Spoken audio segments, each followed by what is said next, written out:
Mga pare ko at mga Ricoy, sino sa inyo ang nakaalala ng mga New Year's resolution ninyo ng 2024? Yung nag-set tayo ng mga gusto natin mangyari, yung mga goal natin, yung mga dapat mangyari ng 2024, kaso hindi natupad. Okay lang yan, huwag kang mag-alala. Kasi ganyan din ako. Na-experience ko din yan. Pinagdaanan ko rin yan. Ilang ulit taon-taon for the last 32 years. Mula 2 years old pa lang ako, may New Year's resolution ako. Hindi, joke lang. Siyempre, wala pa ng ganun kabata. Di ba parang yung tipong gustong-gusto mong may ma-reach ka na result, may mangyari, may bago sa buhay natin. Pero napapansin na lang natin na pagdating ng February pa lang, wala na. Nakalimutan na natin. Natapos na bigla. Na parang ang ganda-ganda ng motivation natin dahil bagong taon, new year, new life, new start, new chapter. Nga daw. Pagkatapos ilang araw pa lang, wala na, back to normal na ulit. Wala na yung spark. Nawawala kaagad yung motivation. Ang hirap noon, mga pare ko.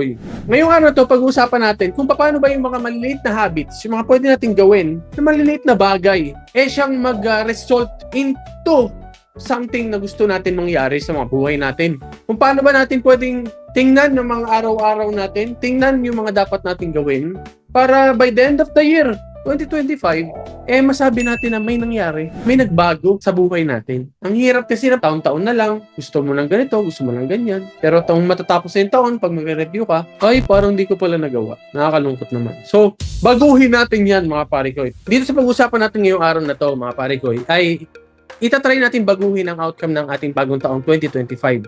Hindi natin to gagawin ng isang bagsakan.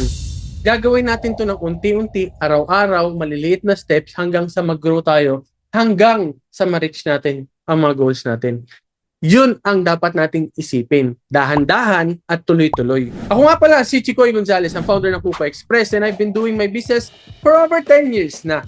No? Marami na akong mga experience na pagdaanan sa pagnenegosyo. At ngayon, gusto ko sanang i-share sa inyo ang ilang mga bagay na tingin ko ay nakatulong sa aking pagnenegosyo, yung mga napag-aralan ko, mga nagbago sa akin, mga paraan sa pagnenegosyo.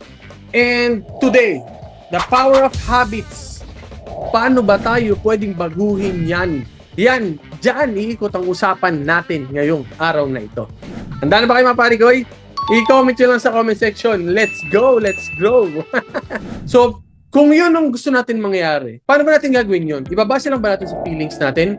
Mas maganda sana kung ibase natin sa mga ibang bagay, sa mga proven processes, ways, sciences, ang mga pwede pang makatulong sa ating negosyo na mag-improve ang businesses natin, especially tayo ng mga MSMEs. Tayo mga maliliit na negosyo, negosyante, napakarami pa natin pwedeng gawin para mag-grow ang mga negosyo natin.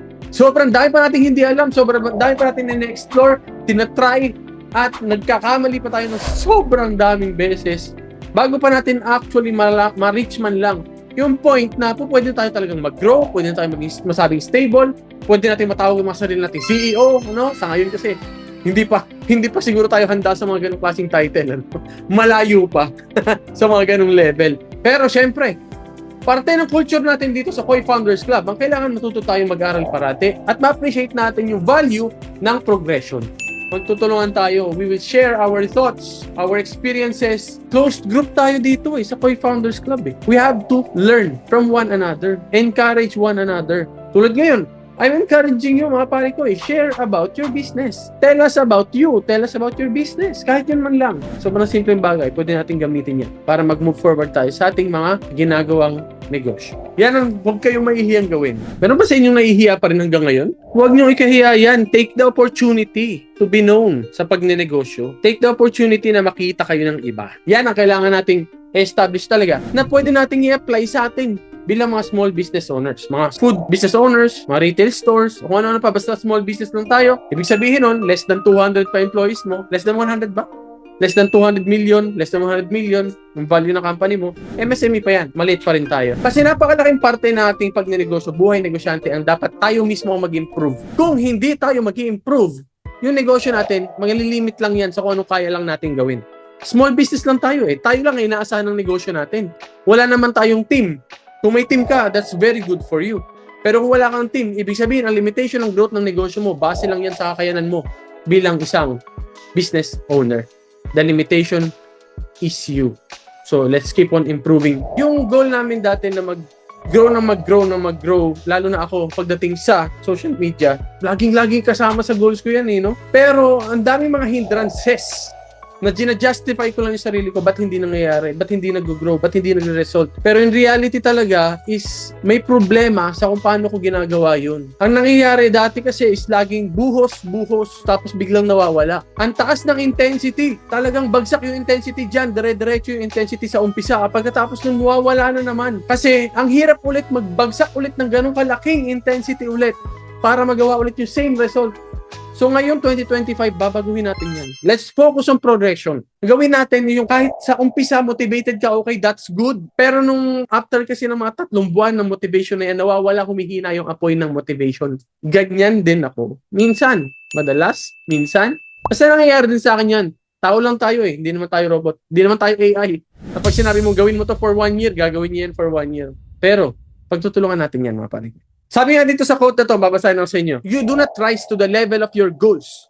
You fall to the level of your systems. Sabi ni James Clear sa Atomic Habits na libro. Ano ibig sabihin ba nun? Ibig sabihin nun, yung sistema natin, dun tayo nagiging limited. Kahit napakataas ng goals natin, kahit may motivation ka ngayon at inspiration ka ngayon, kung yung sistema na pinag-usapan natin last video, last week, hindi natin naitaas o na-increase, na-improve, we will always be limited sa kung anong kayang gawin ng systems natin. Kaya napakalaki ng belief ko talaga na very important na ma-fix natin yung sistema natin. Personal systems, business systems, kasi that's our limitations. Alam nyo, mga pare ko, hindi problema ang pagkakakulang sa motivation kasi lahat naman tayo merong motivation. Sa umpisa, ang tunay na sikreto, talaga, habits and systems. Hindi lang sistema. Tingin ko pag pinagsama natin yan, talagang mag-grow tayo bilang negosyante. Isipin nyo ito mga pare ko, meron akong gustong i-share na pag-isipan nyo mabuti. Sabi nila sa science, ang habits daw ay meron niyang tinatawag na habit loop. Yung habit loop na yan daw, is halimbawa is nag-experiment sila behavioral science sa daga. Yung daga, may mga cue. Bibigyan mo ng cue yan, may gagawin sila, pagkatapos may reward. Ganon daw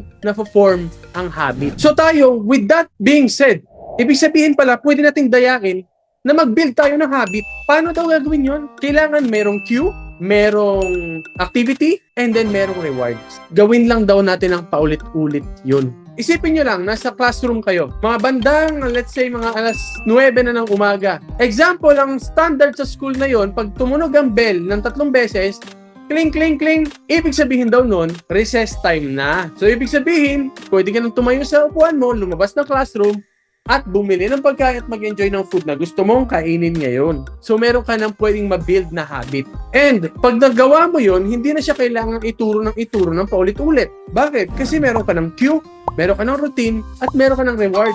At because of the reward, siya ay paulit-ulit mo na siyang gagawin. So, let's use that. So, if i-figure out din natin sa sarili natin, pwede rin natin gamitin yan para i-break naman yung mga bad habits natin. I-break natin. Kung meron tayong gustong tanggalin na bad habits, siguro sirain din natin yung cue. Sirain din natin yung reward. Sirain din natin yung routine. Paano natin alisin yung cue? Halimbawa, pag nakakita ka ng cellphone sa tabi mo, tapos bigla kang nabakante, ang cue mo is nabakante ka, ang routine mo is mag-open ng cellphone at mag-scroll hanggang sa naubos ng oras mo doon. Ang reward mo doon kasi yung dopamine strike mo nang dahil sa kakascroll mo. What if kung may cue, natapos ako sa work ko ngayon, may o di kaya naglo-loading pa, halimbawa, yun na yung cue para mag-cellphone daw ako. Pero ang gagawin natin, pahihirapan natin yung routine. Imbis na nandito ang cellphone sa tabi, alisin natin, ilayo natin. Para yung routine humihirap, para hindi natin siya basta gawin. Ibig sabihin, pwede natin palang i-break kahit mga bad habits natin. Sabi nga dito ni Jim Rohn, ito, basahin sa inyo. Success is nothing more than a few simple disciplines practiced every day. Ano ba yung mga bagay na pinapractice natin every day? Di ba yun yung habit? Ginagawa every day? Habit yun, sabi ni Jim Rohn. Galing, di ba? So, mga pargay at mariko ay, comment nyo nga. Comment nyo naman sa comment section sa baba. Anong habit loop ang gusto mong simulan sa iyong negosyo ngayong 2025? Example, mag-alarm ka, tapos check mo agad yung sales mo, pagkatapos ang reward mo ay peace of mind. At least alam ko na ngayon yung nangyayari. May benta ba ako kahapon? Maganda ba yung performance ng riders? Mga ganung bagay. Ilagay niyo sa comment section, mga pare ko. Para ngayon pa lang, tinatype nyo na kung ano talaga yung gusto nyo mangyari sa inyong mga negosyo. Kasi kasama din yan sa pag-build ng habit. Sulat mo, marinig mo mga ganung bagay. No? Nakakalakas din talaga ng loob kung kayo mga viewers nagpa-participate or kahit ano lang, kahit anong iwan nyo lang dyan. Share, comment, like, reaction. Kahit nga hindi magandang reaction, basta may participation, may discussion. Malaking bagay Pare siya, nakapagpalakas siya ng loob. Nakakalambot kasi pag walang. Isipin nyo na lang itong mga pare ko. Isipin nyo itong mabuti. Kung ang habit mo ay mag-step forward lang everyday, one step at a time. At ang goal mo ay makaakyat ng bundok. Kung hindi ka mag-step forward, hindi mo maaakyat ang tuktok ng bundok. Walang mangyayari sa goals natin. Kaya isipin natin mga pare ko na ang habit natin yung pag-step forward. Yung one step at a time. Dahil sa kada step na yun, that will bring us to our goals. Sa tugatog ng tagumpay, sabi nga nila. So, ngayon na naintindihan nyo na kung ano yung habit loop, mas madali na tayo move forward. Makaka-build and destroy ng habits na gusto nating gawin at ayaw na nating gawin. Break lang natin yan. Alisin na natin yan para tuloy-tuloy ang growth natin. Mga pare ko, grabe diba? Sobrang liit na bagay, pero everyday mong gagawin, talagang napakalaki ng result na mangyayari dyan. Meron pang isang bagay na kailangan natin maintindihan mga pare ko at mga Ricoy dito sa ating pag-try na mag-build ng habit. Yung tinatawag nila na pag-appreciate sa progress. Yung mga maliliit na bagay na gagawin mo na unti-unting lumalaki, nagsisimula yan sa maliit. Kaya we have to realize and understand the 1% rule, 1% better every day. O tawag nga rin nila doon is Kaizen. K-A-I-Z-E-N. Kaizen. Ang Kaizen principle, if you do it every day, you do it consistently, and then eventually magpapile up yan at lalaki. Dadami ang gaganda ang result, dadami yung result. Imagine niyo na lang mga pare ko. Think about this. Maganda ngayon ang trabaho mo. Example, may kakayanan ka naman mag-ipon ng 10,000 monthly. Lagay mo sa savings mo yan 10,000 monthly. Pero there will be times pa rin na ang hirap gawin ng 10,000 monthly. So why not mag-start tayo sa 1,000 monthly? At yung 1,000 monthly na yan, may ipon din yan. Tuloy-tuloy mong gagawin. Ganon po yung progress na nasa isip natin sa Kaizen. So halimbawa, ma-feel mo na parang hindi ako masyadong super productive today. Okay lang minsan yan. Nangyayari talaga yan sa atin. Ang mahalaga na ibigay pa rin natin yung ating contribution for the day. Nagawa pa rin natin yan. Na-appreciate pa rin natin na at least nandyan. May nabigay tayo, may nagawa tayo. Hindi natin siya na-skip yung araw nang wala talaga tayong nagawa. Kaizen. Every day is a progress. 1% is a progress. Every step is a progress. I-appreciate niyo po yung progression. Maraming mga tao ang hindi nakaka-appreciate niyan. Maraming mga tao hindi alam ang value. Pinagtatawanan. AI. Pinagtatawanan ng AI nung unang last year. 2 years ago, pinagtatawanan. Walang silbi. Hindi pinapansin. Tapos ngayon, lahat naka-AI na. Mapapansin niyo yan sa habit ninyo. Halimbawa, nakakita ka ng bago ngayon na nag-aaral pa, nag-i-improve pa. Pero wala sa isip mo yung future na mag-i-improve pa yun in the future. Ibig sabihin, wala ka pang sense of Kaizen or progress. Kung may establish natin sa sarili natin ang sense of progression, ma-appreciate natin yung mga bagay kahit wala pa siyang kwenta ngayon. Think about that mga pare ko. Kaya yung mga taong tumatawa sa mga nagsisimula pa lang, sila yung mga walang sense of progress. At sila yung mga magugulat na lang pag dumating ang panahon na yung tao o yung bagay na pinagtatawanan nila noon, biglang lumaki na ngayon na hindi na nila kayang isipin kung paano nangyari yun. Think about that properly. Importante po na matuto tayo na mag-appreciate ng progress, ng progression. May kilala ba kayo na gano'n? Na nakakita lang na something new na hindi pa masyadong maganda. Puro reklamo na at panlalait ang nasabi. Marami tayong kilalang ganyan. Pero hindi nila naisip at nakalimutan nila na yung mga bagay na yan ay nag-i-improve yan. Hindi yan nag-i-stay sa ganyan. Lalo na tayong mga tao, lalo na tayong mga negosyante, hindi tayo nag-i-stay sa walang alam. Hindi tayo nag-i-stay sa walang nagagawa. Hindi tayo nag-i-stay ng hanggang doon na lang. So, losses nila yon. Sa atin dito sa Koi Founders Club, we appreciate and we put so much value pagdating sa usaping progression. Wala kang alam ngayon, okay lang yan pare Koy. We will keep on learning and improving. At yung mga taong patuloy na natututo, patuloy na nag-i-improve, sila talaga yung nagiging successful in the future. Tingin nyo kung mag-improve tayo ng 1% everyday lang. 1%. Gano'n kaya kalaki ang improvement ito sa loob ng isang taon? Comment your guess mga pare ko. Comment. Huwag kayong mahiya mag-comment ng guess nyo. Ang sabi nila, ang sagot ay, you will be 37 times better than when you started. 37 times better. Grabe, isipin nyo yun. Parang mind blown talaga. Effort lang. Effort lang. Tuloy-tuloy na effort. So, isip kayo mga pare ko. Think of one small thing na pwede nyo gawin everyday sa inyong negosyo at i-comment nyo yan. Every time na nagko-comment kayo mga pare ko, nare-reinforce nyo yung gusto nyo gawin. Nare-reinforce ninyo sa sarili nyo. Hindi yung iniisip lang natin.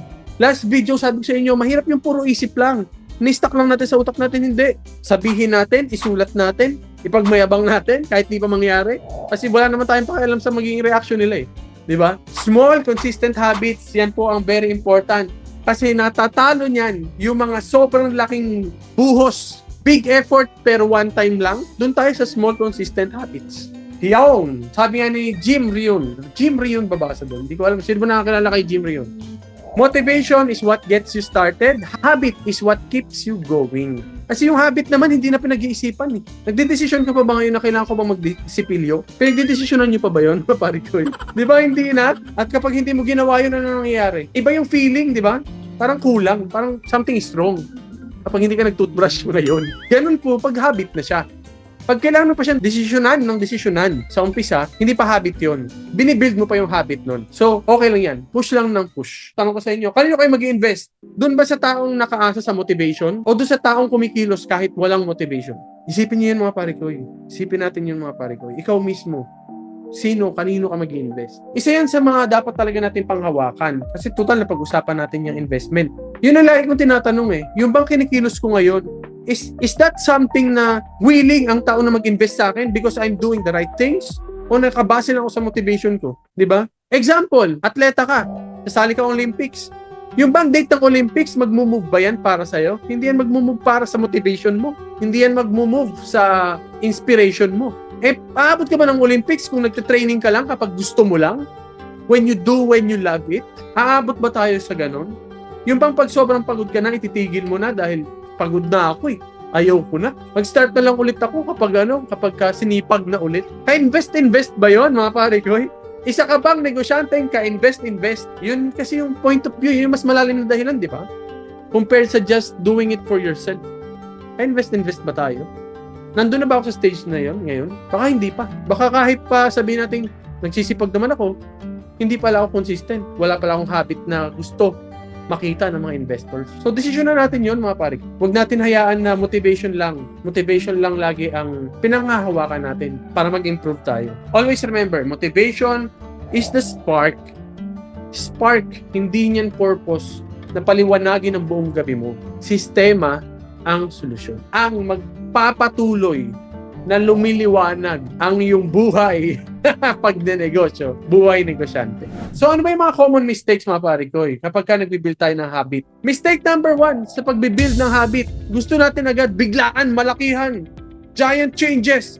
Hindi na ako maninigarilyo simula bukas. Yung mga sobrang biglaan, napakahirap i-maintain yan. Bakit? Intensity yun eh. Sanay ka ba sa ganung level of intensity? Di ba hindi naman? So ano magandang gawin? Start small. Unti-unti lang. Yung kaya mong panindigan. Eventually naman, yung small na yun, magiging normal na sa'yo yun. Another small step, magiging normal na ulit sa'yo yun. Hanggang sa darating ang araw, na-reach mo na yung goal na gusto mo talagang ma-reach. Mistake number 2, relying on willpower alone. Willpower lang. Pupush mo lang lagi sarili mo. Gagawin ko lang lahat ng sarili ko ng ako lang. Mahirap yun pare ko Hindi rin yan sustainable way para mag-build ng habit. Paano mo yun gagawin? Ang hirap naman nun. Willpower. Meron ba tayong sobrang lakas na willpower para gawin natin yan ng mahabang panahon? Di ba hindi? Kulang ang willpower. Kung kulang pala ang willpower, anong dapat natin gawin? Hindi mo pwedeng iasa lahat sa utak mo. Gamit tayo ng reminders, ng tools, tulad na recommendation ni Paulo. Gamit ng notes, Google Notes, calendar, alerts. Gamit tayo ng ibang tao na pwede natin makasama. Hindi lang puro sarili natin. Tayo lang gagawa. Dito sa Koi Founders Club, I encourage yung mga pare ko na i-share nyo yung mga goals ninyo sa ating group para makita ng iba. Tapos kumustahin natin mga kasama natin, di ba? Pare-pares tayo dito. We are Koi Founders. Founders tayo lahat. Tulungan natin na isa't isa. Maging tool din tayo para sa iba. Para i-push din nila yung mga sarili nila. Pangatlong giant mistake sa pagsiset ng habit. Ito medyo mabigat at mahirap gawin. Track the progress. Titingnan natin yun. Isulat natin, di ba? Gawa tayo ng notes. Ito na yung naging progress ko. Next week, ito naman yung gusto ko maging progress. Kahit sa negosyo, importante na natatrack talaga tayo ng progresyo natin. Ang negosyo, hindi pwedeng hindi tinatrack yan. Performance mo last year, hindi mo alam.